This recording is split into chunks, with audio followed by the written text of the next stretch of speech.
Bonjour à toutes et à tous, c'est VinceFF. Aujourd'hui on se retrouve pour une nouvelle vidéo et ensemble on fait le bilan après 15 jours avec EndeavourOS.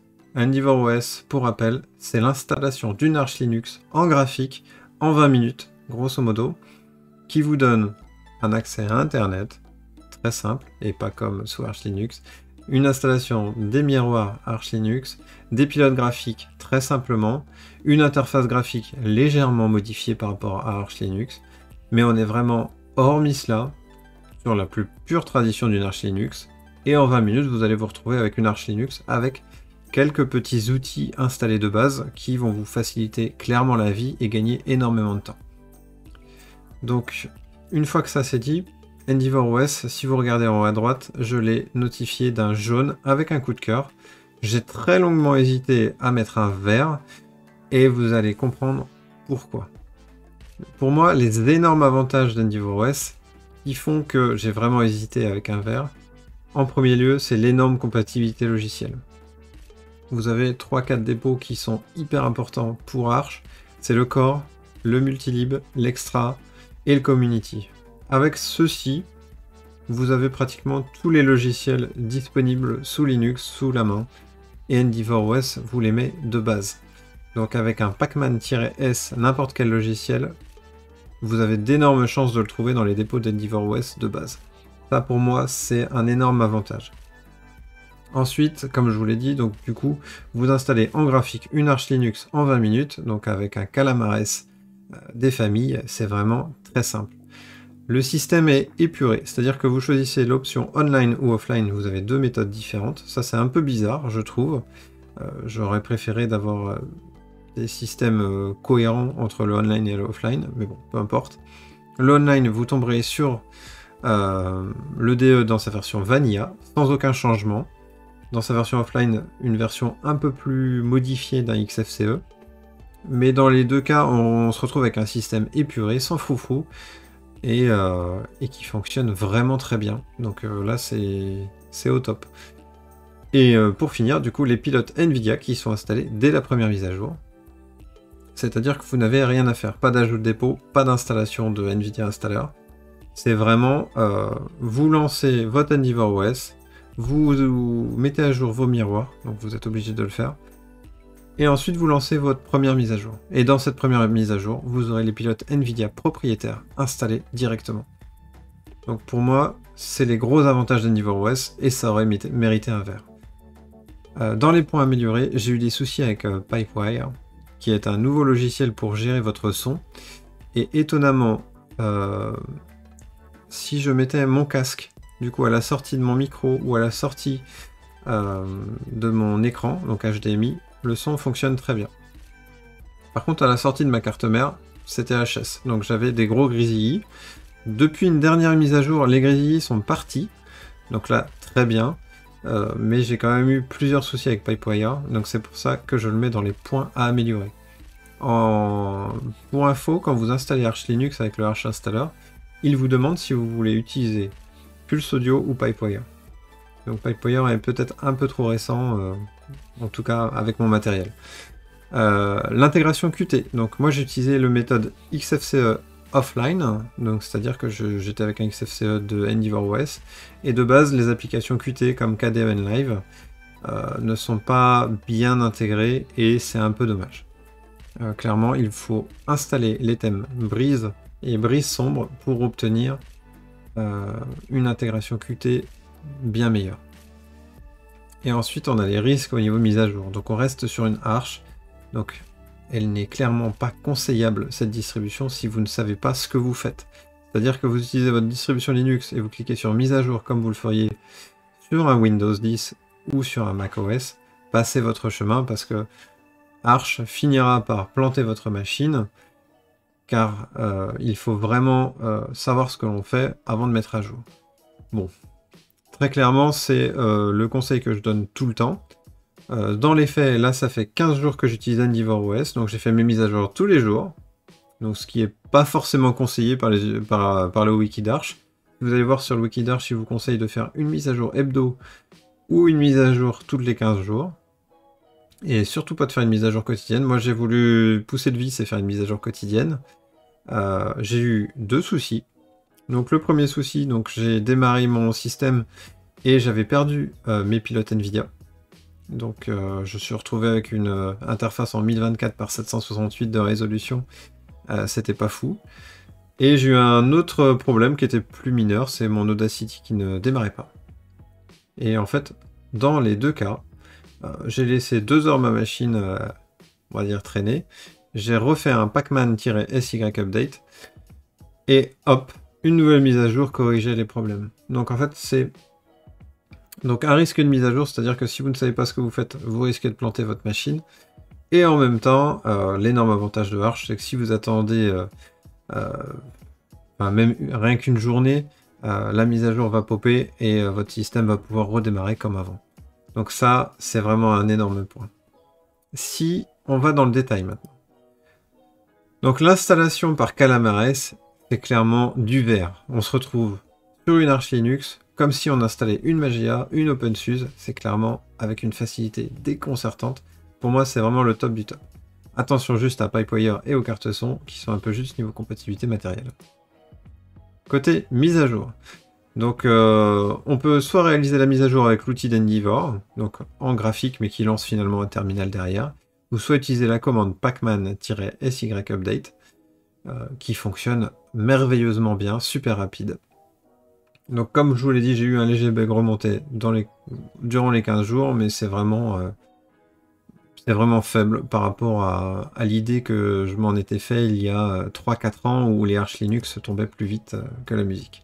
Alors, à noter que ma Garuda Linux avait planté, très franchement, là où EndeavourOS s'est montré clairement très stable. Donc je sais pas si c'est lié à une temporalité des 15 jours qui sont pas au même moment, mais j'ai trouvé EndeavourOS extrêmement stable au niveau des mises à jour. La Logitech, comme je vous l'ai dit, ultra complète avec Pacman, et en plus de ça, vous avez la possibilité d'installer les paquets OR, même si ce n'est pas conseillé, vous en avez la possibilité. Ensuite, performance et stabilité, pour moi, c'est au top. Le système est extrêmement léger, la stabilité, une fois que la mise à jour est passée, la stabilité est énorme. C'est peut-être l'un des systèmes les plus stables que j'ai connu, avec une performance idem. Vraiment, on est sur de l'instantanéité, tout fonctionne parfaitement. Donc, j'ai eu du mal à mettre le vert sur la stabilité, parce que bon, si on prend le cas de la stabilité, on lance la mise à jour et le système devient instable, ce qui peut arriver. Mais j'ai pris la stabilité dans le sens où la mise à jour est passée, et là le système est d'une cohérence mais totale, et la performance stabilité est vraiment au top. C'est assez bluffant, et c'est très souvent sur les distributions basées sur Arch que je retrouve ce niveau de performance qui est vraiment plaisant, quoi. Personnalisation et style. Donc là, j'ai mis en jaune, j'ai hésité avec un rouge, et en même temps j'ai hésité avec un vert. Donc vraiment le jaune est assez intéressant. Donc c'est assez simple. Donc de base vous avez que des DE Vanilla, sauf si vous choisissez le mode offline, où là du coup vous tombez sur un mode légèrement modifié, qui me convient parfaitement. Je l'ai modifié que très peu. Donc moi j'ai juste le petit regret sur la compatibilité des applications Qt out of the box, où il faut installer des thèmes supplémentaires KDE pour pouvoir installer, pour pouvoir utiliser nos applications Qt dans de bonnes conditions. Du coup, sur la partie astuces, du coup je vous ai mis 3 commandes vraiment à savoir. Donc le pacman-s après le nom du paquet que vous voulez installer, ça peut être Clémentine, Discord, Steam, Wine.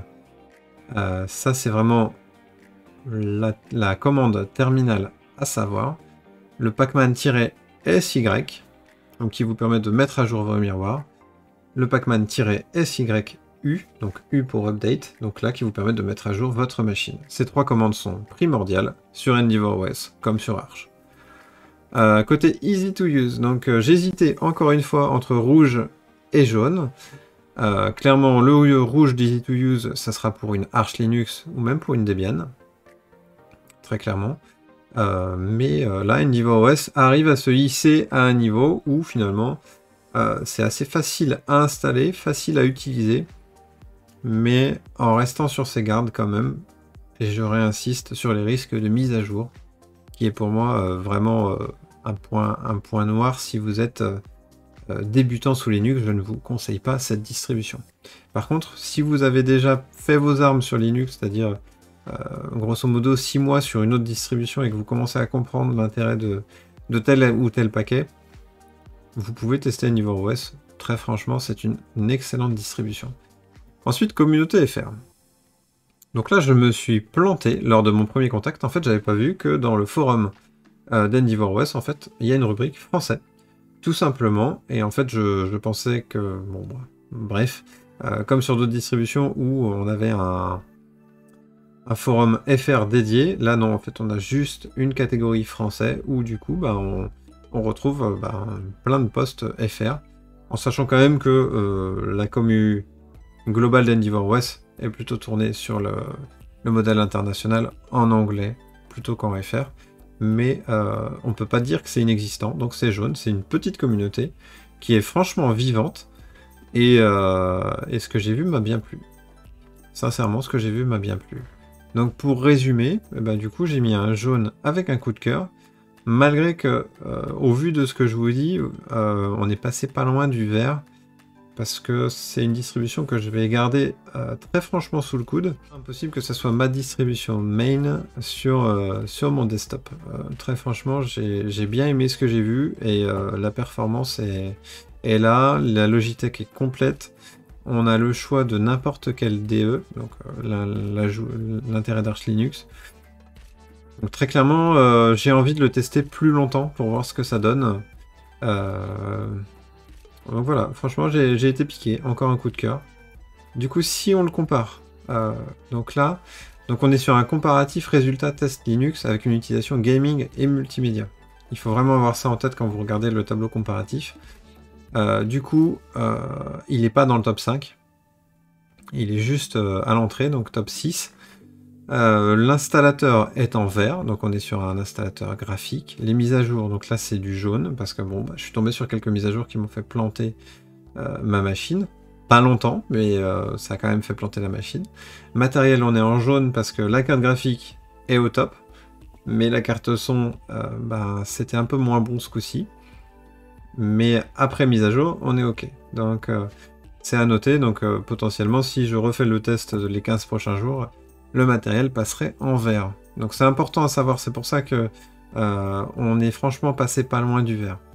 L'installation des applications, donc on est sur de la commande, donc c'est ce qui... Enfin bref, on est sur de la commande, c'est plutôt simple, il n'y a pas de souci. Performance et stabilité, donc là c'est un vert avec point d'interrogation, c'est-à-dire que j'ai adoré ce que j'ai vu pendant les 15 derniers jours, mais je sais que la base Arch est assez complexe, et malgré ce que j'ai vu durant les 15 jours, c'est un vert, mais je mets un point d'interrogation, est-ce que si j'avais fait un test sur 3 mois, est-ce que la machine aurait été aussi stable aussi longtemps? C'est une question franchement que je me pose et que j'ai envie de répondre en utilisant EndeavourOS plus longtemps. Donc voilà. Niveau customisation, donc on peut faire ce qu'on veut sur EndeavourOS. Donc c'est contrairement à Garuda Linux, donc là où c'était rouge, donc on était vraiment sur un KDE bloqué. Là, on n'est pas bloqué du tout, on fait ce qu'on veut, donc c'est le top. La finition, je l'ai trouvée pas folle, mais pas désagréable pour autant. Donc on est sur un jaune.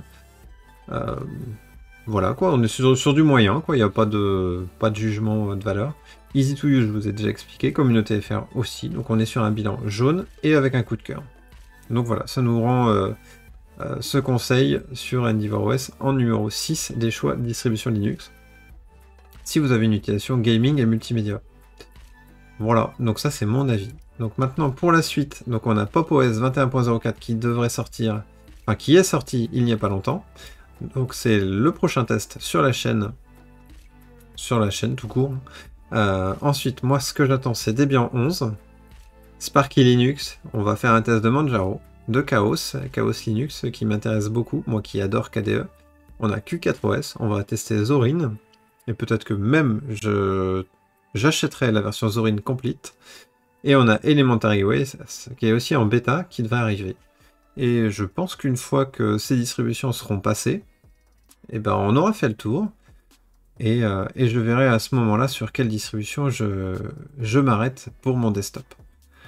Donc voilà, ben, j'espère que vous avez aimé cette vidéo, j'espère qu'elle vous a été utile.